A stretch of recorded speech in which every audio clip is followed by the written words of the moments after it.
দিব। তো আজকে একটু মোটামুটি কেনাকাটা ভালোই হয়েছে। গাড়িগুলো সব দামি দামি গাড়ি দেখতে পাচ্ছেন, গাড়ি সবগুলোই দামি গাড়ি, কম দামি কোনো গাড়ি নেই আজকে। তো আমি এখন গাড়িগুলো সব পার্কিং করে দিব, সব ওডি, মার্সিডিজ ও বিএমডাব্লিউ। এখন এখান থেকে দেখেন গাইজ, দুটো বিএমডাব্লিউ আছে, আর তো জায়গা নাই। আরও একটা গাড়ি আছে আমার ওই সামনে রাখা, তো সে গাড়িটাও নিয়ে আসবো, দ্রুত গিয়ে সে গাড়িটা নিয়ে আসবো। দেখতে পাচ্ছেন গাইজ যে আমার এখন আপাতত 5টা গাড়ি আছে। তো এখন এগুলো সব সেল আপডেট দিয়ে দেবো এবং কাস্টমারের জন্য ওয়েট করব, কারণ বিগ মার্কেট সিটি খুলে গেছে। যেহেতু বিগ মার্কেট সিটি খুলে গেছে, ওখান থেকে কিছু গাড়ি কিনবো। তো এখন দেখি কিছু গাড়ি আপডেট দিয়ে এখন কিছু গাড়ি কিনতে পারি কিনা। দেখেন গাইজ কত সুন্দর লাগতেছে আমার শোরুম, গাড়িতে একদম ভরপুর আছে পুরা। তো গাইজ দেখতে পাচ্ছেন এখন আমার জায়গা নেই, জায়গা যেহেতু নেই তো আমি একটা কাজ করব, এখানে একটু পার্কিংয়ের জায়গা করে নিব, জায়গা করে সেখানে ঢুকিয়ে দিব গাড়িগুলো। তো আমার এক সময় শখ ছিল, যখন আমি এত দামি গাড়িগুলো কিনতে পারিনি, এখন আমি মোটামুটি আমার শোরুমে সবগুলোই দামি গাড়ি আছে। দেখেন গাইজ সবগুলো দামি গাড়ি, এবং এখান থেকে বের হওয়ার জায়গা পাচ্ছি না। তো দেখেন গাইজ এখন মার্সিডিজ, ওডি, বিএমডাব্লিউ এবং ফোর্থের গাড়ি আছে, সবগুলো দামি গাড়ি। আমার শোরুম ছোট হলে কি হবে, আমার শোরুমে এখন সবগুলোই দামি গাড়ি আছে। তো আমি এগুলো একে একে সেল আপডেট দিয়ে দিব। অফিসটা ওপেন করলাম এবং এটার সেল আপডেট দিয়ে দিলাম। একটা গাড়ি সেল আপডেট একটা দিয়ে দিলাম, এটার একটা সেল আপডেট দিয়ে দিলাম, এটা একটা সেল আপডেট দিয়ে দিলাম, এবং এটা একটা সেল আপডেট দিয়ে দিলাম। ও গাইজ আমার আরেকটা গাড়ি আছে যেটা আমার ওয়াশে দেওয়া, তো সে গাড়িটাও নিয়ে আসতে হবে। গাড়ি আরও একটা আছে, এতগুলো গাড়ি দেখতে পাচ্ছেন গাইজ, কতগুলো গাড়ি, এবং আরও একটা গাড়ি আছে সেটাও আমি নিয়ে আসবো এখন। যেহেতু ওটা ওয়াশে দেওয়া আছে, তো ওয়াশ থেকে আমি এখন নিয়ে আসবো গাড়িগুলো। তারপর সেল আপডেট দিয়ে দিলাম, আমি কাস্টমার জন্য কিছুক্ষণ ওয়েট করতেছি। এবং আরেকটা গাড়ি কোথায় আছে আমি তো ঠিক বুঝতে পারতেছি না, একটা গাড়ি কোথায় আছে, আরেকটা গাড়ি আছে যে কোনো এক জায়গায় আছে। এটা মেবি আমি এখানে কালার করতে দিছিলাম বা মডিফাই করতে দিছিলাম, একটু খোঁজ করে দেখি। আমার এখন এমন গাড়ি হয়েছে যে গাড়ি কোথায় রাখছি সেটাই আমার মনে করতে পারতেছি না। তো আপাতত এখানে আমার যে গাড়িগুলো আছে এখন সবই সেল আপডেট দেওয়া আছে, আমি কাস্টমার জন্য ওয়েট করতেছি, কাস্টমার কখন আসবে আর গাড়িগুলো আমি সেল দিয়ে দিব।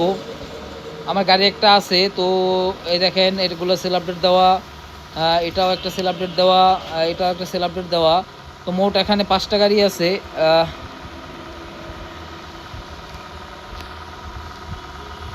দেখেন গাইজ আরেকটা গাড়ি আমার এখানে কোথাও মিস্টেক আছে, নিউ ক্লায়েন্ট একটা ক্লায়েন্ট আসছে, দেখি ক্লায়েন্ট আমার কি বলে।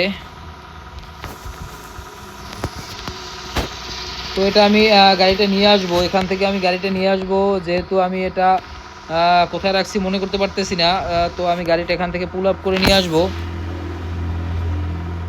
দেখতে পাচ্ছেন গাইজ এটা চলে আসছে এখানে, এখানে চলে আসছে। তো আমি এটা নিয়ে চলে যাব, আরে ওয়াশ করতে দিলে ভালো হতো গাইজ। তো আমার এখানে এখন আপাতত গাড়ি রাখার জায়গা নাই, তো আমি এটা পরে বিক্রি করবো, এটা সেল আপডেট পরে দিব।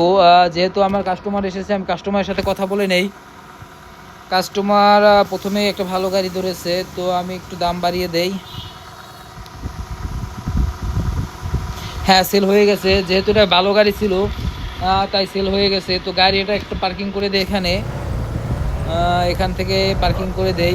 যেহেতু আমার গাড়িটা একটু ময়লা আছে, এটা ওয়াশে দিতে হবে, আপাতত এটা পার্কিংয়ে থাক। সবগুলো গাড়ি এখন মোটামুটি উজ্জ্বল আছে, তো চকচক করতেছে। এটা আমি একটু ওয়াশে পাঠিয়ে দেই গাইজ, যে গাড়িটা আমি ওয়াশে না দিলে হয়তো আমার একটু সেল দিতে কষ্ট হবে। তো আমি একটু ওয়াশে পাঠিয়ে দিলাম, এটা ওয়াশে পাঠিয়ে দিলাম এখান থেকে সরাসরি ওয়াশে, কারণ গাড়িটা অনেক ময়লা। যেহেতু গাড়ি ময়লা থাকলে আমি ভালো দাম পাবো না, তাই আমি এই গাড়িটা একটু ওয়াশে দিয়ে যাব। আর আর যেগুলো আছে ওগুলো সব সেল আপডেট দেওয়া আছে, আমি সেল আপডেট দিয়ে চলে এসেছি। তো দেখতে পাচ্ছেন গাইজ এটা আমি ওয়াশে দিয়ে দিলাম, এটা ওয়াশ করতে থাকুক, আর আমি যেটা ওয়াশ করতে থাকুক, আর আমি একটু ওখানে শোরুমে যাই। শোরুমে গিয়ে দেখি অন্য কোনো কাস্টমার বা ক্লায়েন্ট আসছে কিনা, একটা নিউ ক্লায়েন্ট আসছে। তো গাড়ি বাড়ার সাথে সাথে আমার ক্লায়েন্টের সংখ্যা বাড়তেছে। গাইজ দেখতে পাচ্ছেন আমার ক্লায়েন্ট তো দেখতে পাচ্ছি না, আমার কাস্টমার দেখতে পাচ্ছি না, কাস্টমার গেল কোন গাড়িটা পছন্দ করছে। ওই যে কাস্টমার, তো কাস্টমার এই গাড়িটা পছন্দ করছে। তো আমি দেখতে কথা বলে দেখি কি অবস্থা। 44,000 বলতেছে, না 25,000 টাকা হবে না, তো আমি একটু বাড়িয়ে দেই 33,000 টাকা। 25,000 টাকা হবে না, আর একটু বাড়িয়ে দেই। এটা কি আমি এটা হবে না, ফেরত দিয়ে দিতে হবে। কাস্টমার চলে গেছে, কারণ আমি এর থেকে নিচে বিক্রি করব না গাইজ। তো আমি এখন আপাতত এখন এটা বিক্রি করতে পারিনি, কাস্টমার এখন যেতে পারছে না গাড়ির জন্য। দেখি কাস্টমার এখানে থাক, আমি চলে যাই। আমার মিশন কমপ্লিট হয়ে গেছে অলরেডি। তো আমি এখন কিছু ক্লায়েন্ট, হ্যাঁ কাস্টমার এখানে চলে আসছে। তো আমি মিশন কমপ্লিট করে নেই। এখন আমার এখানে কাস্টমার আরেকটা দেখি কাস্টমার আরও আসে কি না। তো আরেকজন গাইজ, একজন নিউ ক্লায়েন্ট আসছে, যেহেতু আমি ওই কাস্টমারের কাছে এটা বিক্রি করতে পারিনি, তো চেষ্টা করব এটা আমি বিক্রি করার জন্য।